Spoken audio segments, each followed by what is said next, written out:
Hey there fellow Planeswalkers, I'm Justice, aka Gatewatcher, and this video is brought to you by viewers like you, so please drop a like, hit that subscribe button, and check out my Patreon for additional content. You can also help by shopping my online merch store on Threadless. Thanks for your support. Alright, let's get into it.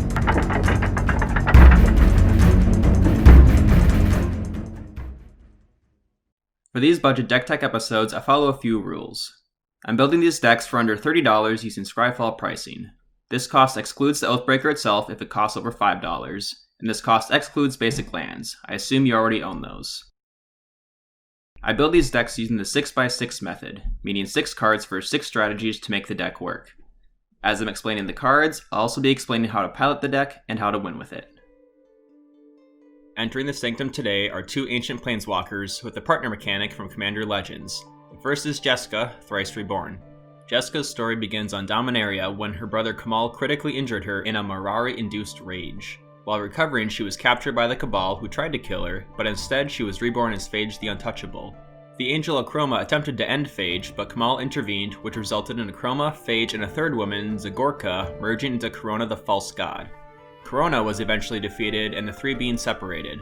This event ignited her spark, and she spent much time studying the multiverse under Karn's tutelage. Her final act was spreading her godlike Planeswalker essence to save the multiverse from being torn apart. Thus, the Great Mending began, which severely throttled the powers of all Planeswalkers, and is the thing Nicol Bolas won't shut up about. Immediately after her sacrifice, she appeared in a white void where she reunited with her brother, and she happily accepted oblivion. Our second Oathbreaker is Tevesh Szat, Doom of Fools. Originally known as Tev Loneglade, this Planeswalker wasn't always tentacles and horror. He was rather aloof of others, though slowly developed a hatred of people. His anger finally broke after his sister was murdered. With his last emotional connection to the world killed, he transformed into a serpentine form and incinerated all responsible for her death. Tevesh declared war on everyone and destroyed anyone in his path. Eventually, he was approached by Urza and agreed to become one of the 9 Titans in the fight against Phyrexia. Though he betrays the others, Urza had anticipated and hoped for it, as he now had an excuse to absorb Tevesh's very essence and use it as fuel for his soul bombs. Jeska is a red 3-drop with 0 loyalty, but she enters with loyalty equal to the amount of times we've cast our Oathbreakers. Her 0 ability allows a creature to deal triple combat damage to players, which is pretty insane. Her second ability is a -X, where she will deal X damage to up to 3 different targets. The signature spell I've paired with her is Blazing Shoal. It costs X red and reads, you may remove a red card with CMC X in your hand from the game rather than pay Blazing Shoal's mana cost. Target creature gets +X/+0 until end of turn. Used in tandem with Jeska's 0 ability, this can aid in dealing massive damage to an opponent. Our second Oathbreaker, Tevesh Szat, Doom of Fools, is our late game plan, coming in at 5 mana. His +2 will get us 2 0/1 Thralls. His +1 allows us to sacrifice a creature or Planeswalker and draw 2 cards. If that happens to be an Oathbreaker, we'll draw an additional card. His ultimate -10 gains us control of all Oathbreakers and additionally drags all Oathbreakers out of the command zone and under our control. His signature spell is the Elder Spell. With Tevesh out, if we can cast the Elder Spell, we can murder everyone else's Planeswalkers, then use his ultimate to bring them all under our control. That's a massive profit for only 7 mana. Let's get into our first strategy, focused on the early game with Jeska. Strategy 1, Host Bodies. Vector Asp, Flunstermite, and Necropede all have infect, so if combined with Jeska's triple damage and Blazing Shoal, if any of these hosts reach a power of 4 and deal damage to a player, that player is out of the game due to taking over 10 poison counters. Plague Myrrh and Ichorclaw Myrrh have the same idea going as well. Plague Myrrh can also give us a bit of ramp if needed. Though our best infector is Plague Stinger, which also has flying, making it that much harder to block. We can take out an opponent as soon as turn 3 with these guys, but we'll need cards to be able to boost them with Blazing Shoal. So, let's check out what we've got in store with Strategy 2, Killing Floor. Insult makes it that damage cannot be prevented and causes double damage for the turn, while its Aftermath Injury dealing 2 damage to a creature and 2 damage to a player.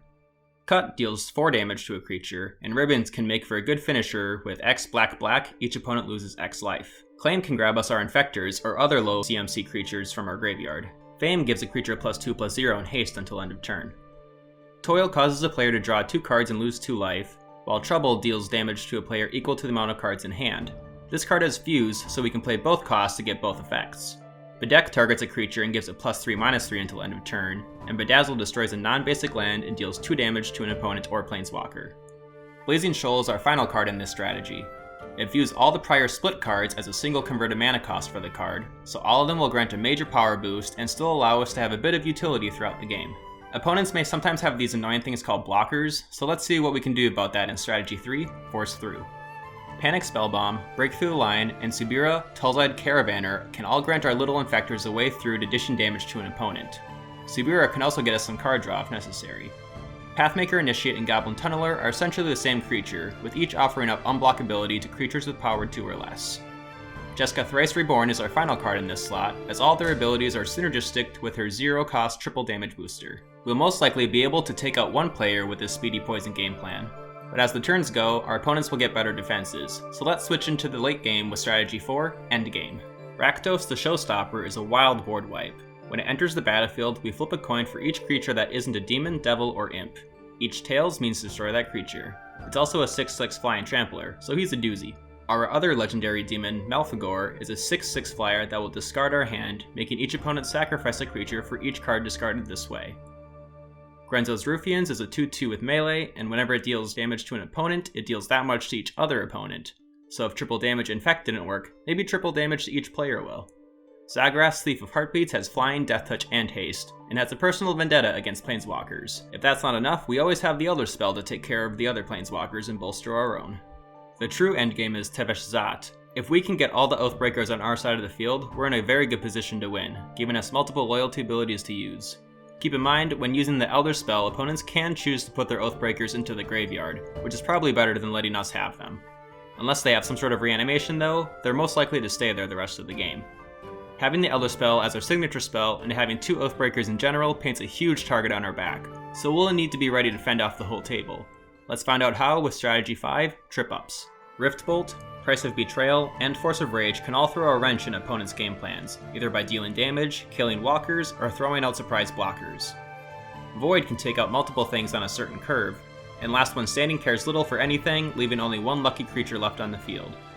Kulrath Knight can gum up our opponent's attackers and blockers if they had a previous encounter with our infect creatures. This makes for a good pseudo stacks piece if there's a lot of -1/-1 counters on the table. Otherwise, this makes for a good card to charge our signature spell Blazing Shoal. It's very likely that this game will turn into one of Arch Enemy, so as the baddest guy at the table, we'll need to keep up. Let's see our final strategy, Munitions. Treacherous Blessing will get us 3 cards at the expense of whittling away our life total.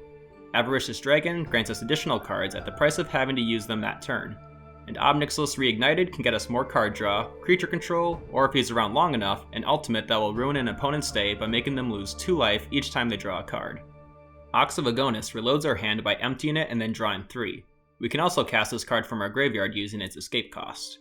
The Scorpion God cleans up our infect creature's mess, getting us card draw through killing creatures with -1/-1 counters. Our most efficient source of card draw is Skull Clamp. Many of our early creatures only have 1 toughness. Along with Tevesh's 0/1 Thralls, this equates to pay 1, sacrifice a creature, draw 2 cards. With all the cards accounted for, let's check out the final price.